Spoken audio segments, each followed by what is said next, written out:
Hello বন্ধুরা, এখন আমি কুলি দ্য পাওয়ার হাউস এই সিনেমাটার ট্রেলারের রিয়াকশন। আমি হিন্দি ট্রেলারটার জন্য ওয়েট করছিলাম, কারণ দেখুন অরিজিনাল তামিল তেলেগু সেগুলো সব চলে আসে। হিন্দিতে এদের কী প্রবলেম হয় জানি না, একবারে 1 ঘন্টা পরে সেই ট্রেলারটা এসছে। এবং ট্রেলারটা দেখলাম, আমি তামিলটা আগে দেখলাম সাবটাইটেলের সাথে, কারণ একটা সকাল থেকে বসে আছি কখন আসবে আসবে এই একটা ব্যাপার। তার মধ্যে যদি এই ব্যাপার হয় যে মানে সিনেমা ট্রেলার আসছে এরকম সময়, তাও যে 7টার সময় রিলিজ করেছে সেটাই বড় কথা। এরা যা ডিলে করে যেভাবে আনপ্রফেশনাল যেরকম টাইপের সাউথের ইন্ডাস্ট্রি পুরোপুরি, তো সেখান থেকে যাই হোক তারা রাইট টাইমে এনেছে। তবে হিন্দি ট্রেলারটা অনেক দেরি করছিল, যার জন্য ভিডিওটা আসতে দেরি হচ্ছে। তবে হ্যাঁ, গল্পের আইডিয়াতে আমি কাস্টের ব্যাপারে যাচ্ছি না, হিউজ কাস্ট, রজনীকান্ত, আমির খান, নাগার্জুনা, সবিন শরীর, সত্যরাজ, শ্রুতি হাসান, আরে বাদ দিলাম জানি না, এখন মনেও পড়ছে না, উপেন্দ্র, তো অনেকেই রয়েছে এই কাজ সিনেমার মধ্যে। যে গল্পের আইডিয়া থেকে যেটুকু জানা যাচ্ছে যে একজন কুলিকে এখানে খোঁজা হচ্ছে। 14,400 জন এখানে কুলি ওই এরিয়াটার মধ্যে কাজ করে, তার মধ্যে একজনকে খোঁজা হচ্ছে, যে ক্যারেক্টারটা হলো এখানে রজনীকান্ত, যার একটা পাস্ট আছে 30 বছর আগে। সে একজন এমন একজন লোক ছিল বা এমন একটা মাথা ছিল ওই ইয়েদের, কোনো কারণে সে সেখান থেকে সরে এসেছিল, কিন্তু আজকে তার গুরুত্ব আসছে কারণ সে এই কাজের মধ্যে আবার নতুন করে নিজেকে ইনভলভ করছে। এখন এই কার্টেলটা এখানে হেড হলো, সেখানে নাগার্জুনা ক্যারেক্টারটা, সে এখন তার বিজনেস আইডিয়া বিভিন্ন রকম, এবং সেখানে কোনোটাই কিন্তু লিগালি না, ইলিগাল ভাবেই। তো সে কেন এদের উপর দায়িত্বগুলো দিচ্ছে যে এই মানুষটাকে খুঁজে বার করার জন্য, দেবা ক্যারেক্টারটাকে খুঁজে বার করার জন্য। এবং দেবাই বা কি কেন এই কাজের মধ্যে আবার ইনভলভ হলো, কারণ তার এক বন্ধু ছিল যার মেয়ে হলো এখানে শ্রুতি হাসান। তার বন্ধু মানে রজনীকান্তের বন্ধু, সে মারা গেছেন, এবং তার হয়তো বন্ধুর বদলা সে নিতে আসছে। কারণ একটা জায়গা মনে হচ্ছে শ্রুতি হাসান সে লড়ছে, কিন্তু সে লিগালি লড়ছে, কারণ তার কাছে শক্তি সেরকম কিছু নেই। উল্টো দিকে রজনীকান্ত, সে কিন্তু লড়ছে শক্তি দিয়ে লড়ছে। তো একজনের হয়তো বাবা চলে গেছে, আরেকজনের বেস্ট ফ্রেন্ড চলে গেছে, তো দুজন মিলে লড়াইটা হচ্ছে, এবং লড়াইটা হচ্ছে এদের এগেনস্টে যাদের মাথাগুলো অনেকেই রয়েছে, এবং এরা প্রত্যেকে রজনীকান্তকে খুঁজে বেরোচ্ছে।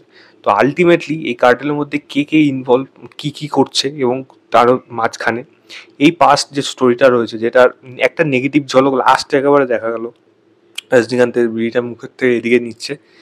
তো সেখানেই বা গল্পটা কি ছিল এবং কেন ওখান থেকে চলে আসলো, এবং শ্রুতি হাসানের বাবার রোলটা এখানে কে প্লে করছে, সেটাও একটা দেখার মতো বিষয়। বড় কোনো নাম নাকি যে কোনো কোনো আর্টিস্ট। এবং আলটিমেটলি এই কার্টেলটি যে এখন যে মাথা নাগার্জুনা, তার হাতের থেকে কি সম্প্রদায়টা আবার রজনীকান্ত নিজের হাতে নিতে পারছে, এই নিয়ে কিন্তু গল্পের আইডিয়া। তো ওভারঅল আইডিয়া ওয়াইজ যদি বলি, নন টেমপ্লেট, লোকেশের জিনিস কি লোকেশ প্রেজেন্ট কিভাবে করে, এই ট্রেলারটা কিন্তু খারাপ না, এইটুকু আমি বলতে পারি। কিন্তু যেহেতু লোকেশ এর ডিরেক্টর, তার প্রিভিয়াস কাজগুলো এতটাই ইমপ্রেসিভ, আর এর আগে যা যা এসছে সেগুলো প্রত্যেকটা জিনিস যেমন ভালো লাগছিল, একটা এক্সপেকটেশন স্কাই হাই হয়ে থাকে, সেই লেভেলে কিন্তু এই ট্রেলারটা পৌঁছতে পারেনি। তার জন্য ট্রেলারটা কিন্তু খারাপ হয়েছে সেটা বলবো না, ট্রেলার ভালো, তবে এক্সট্রা অর্ডিনারি কোনো ট্রেলার হতে পারেনি যেটা লোকেশে অন্যান্য সিনেমার ট্রেলারগুলো হয়। আমি যদি আগের সিনেমাগুলোর কথা বলি, সেটা ক্যাথি, বিক্রম, লিও, মাস্টার, মানে যেই জায়গা, প্রত্যেকটা জায়গার ট্রেলারের মধ্যে কিন্তু আলাদা একটা ভাইবস আছে, লোকেশের স্টাইল আছে। সেই ট্রেলারগুলোকে কাটা কীভাবে ফার্স্ট পেসে সেগুলোকে কাটবে এবং এনগেজ করে দেবে, সঙ্গে অনিরুদ্ধ বিজিএম সেখানে ওয়ার্ক করাবে, এইটাকে করা হয়েছে। কিন্তু ট্রেলারটা বড় হয়েছে, কিন্তু এত কাস্ট হয়ে গেছে, কিন্তু প্রত্যেকটা জিনিস প্রত্যেককে ভালো করে স্পেস কিন্তু এখানে দিতে পারিনি, যেটা খুবই খারাপ। এক তাল না থেকে দেখাতো না, তাও ভালো, ঠিক আছে।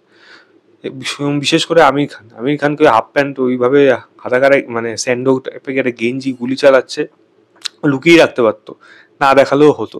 তো সেটা হয়তো বড় স্ক্রিনে গেলে সব থেকে বেশি মজা হতো।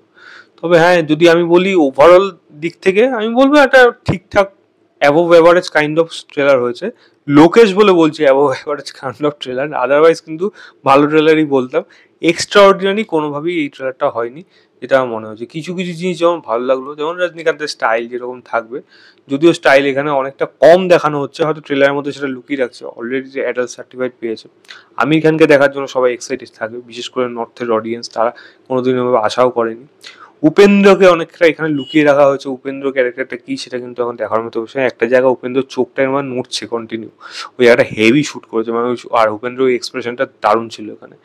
ব্যাকগ্রাউন্ড মিউজিকের কথা বলি, অনিরুদ্ধের বিজিএম, আমি বলবো না অনিরুদ্ধের one of the best BGM, but BGM কিন্তু ভালো লাগছে, খারাপ না, এখানে শুনতে খারাপ লাগছে না।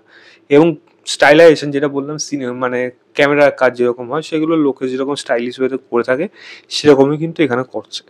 তবে সিনেমার যেটা যে এক্সপেকটেশন যে হেভি হবে মানে এতক্ষণ অপেক্ষা সেই ম্যাচটা কিন্তু এখানে করতে পারেনি লোকেশ, রজনীকান্ত কলাপ, সেই যে এক্সপেকটেশন সেটা কিন্তু ফুলফিল করতে পারেনি, এটাই আমার মনে হলো। আদারওয়াইজ দেখা যাক। লোকেশ কানাডা তো এখানে হয়তো তার সে এরকমভাবে দেখালো, হয়তো সেটা কিছু অডিয়েন্সের ভালো প্রচুর অডিয়েন্সের ভালো লাগলো, আমার মতো কিছু অডিয়েন্স তাদের মোটামুটি লাগলো সেই জায়গাগুলো লোকেশের স্ট্যান্ডার্ড অনুযায়ী। আসল জিনিস সিনেমাতে থাকতে পারে, কারণ ডিরেক্টর লোকেশ তো, ওর উপর ভরসা রাখা যায়। যাই হোক, আমি ট্রেলারের লিঙ্কটা দিয়ে রাখছি, তামিলটা দিচ্ছি এবং সঙ্গে হিন্দিটা দিচ্ছি, আপনারা গিয়ে দেখুন এবং দেখে জানান আপনাদের কেমন লেগেছে। আমার কিন্তু খারাপ লাগেনি, ভালো লেগেছে, তবে এক্সট্রা অর্ডিনারি হতে পারেনি যেটা আমার এক্সপেকটেশন ছিল। আপনাদের কেমন লেগেছে সেটা অবশ্যই কমেন্ট করে জানাবেন। ভিডিওটা ভালো লাগলে লাইক শেয়ার, চ্যানেলটাকে অবশ্যই সাবস্ক্রাইব করে দেবেন। বাই।